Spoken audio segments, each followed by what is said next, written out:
காலதாமதம் பத்திரிகையாளர்களாக உங்களுக்கு தான், எங்களுக்கு கிடையாது. புரியுதுங்களா?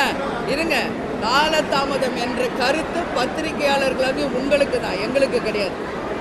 இருங்க, எலெக்ஷன் டேட் அறிவிச்சிட்டாங்களா? எலெக்ஷன் டேட் டிக்ளேர் பண்ணிட்டாங்களா?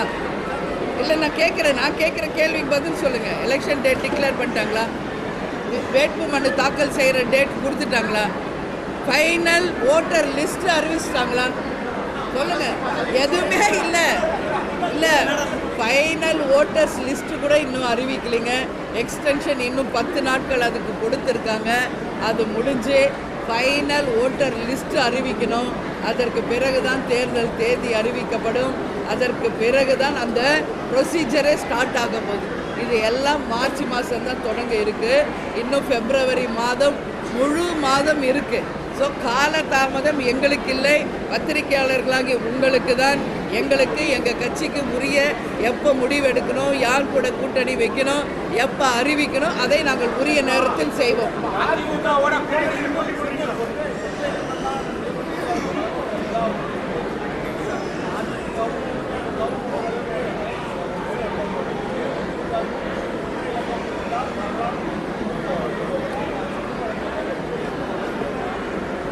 யார் சொன்னது?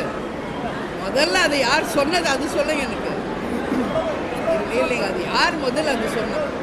இல்லைங்க, நீங்கள் சொல்கிறீங்க, யார் அதை சொன்னது அது சொல்லுங்க. சமூக வலைதளத்தில் யாரோ சொல்கிறதுக்கு நான் எப்படி ஒரு பொதுச் செயலாளராக பதில் சொல்ல முடியும்னு நீங்கள் எதிர்பார்க்குறீங்க?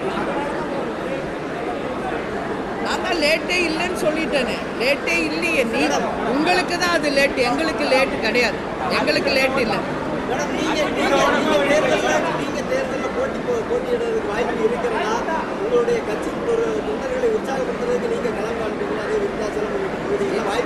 இதுவரைக்கும் தேசிய முற்போக்கு திராவிட கழகத்தில் முக்கிய நிர்வாகி எல்லாருமே போட்டி போட்டிருக்கோம். கேப்டன் போட்டி போட்டிருக்கார், நான் போட்டி போட்டிருக்கேன், விஜய் பிரபாகர் போட்டி போட்டிருக்கார், சுதீஷ் போட்டி போட்டிருக்கார், எங்களுடைய மாவட்ட செயலாளர்கள் எல்லாரும் போட்டி போட்டிருக்காங்க. அதனால் இது ஒரு கேள்வியே கிடையாது. களத்தில் இறங்கி விளையாடுவீங்களான்னு கேட்டிங்கன்னா, இல்லை, களத்தில் இறங்கி விளையாடுவீங்களான்னு விளையாடுவோம், கண்டிப்பாக விளையாடுவோம். உரிய நேரம் வரும்போது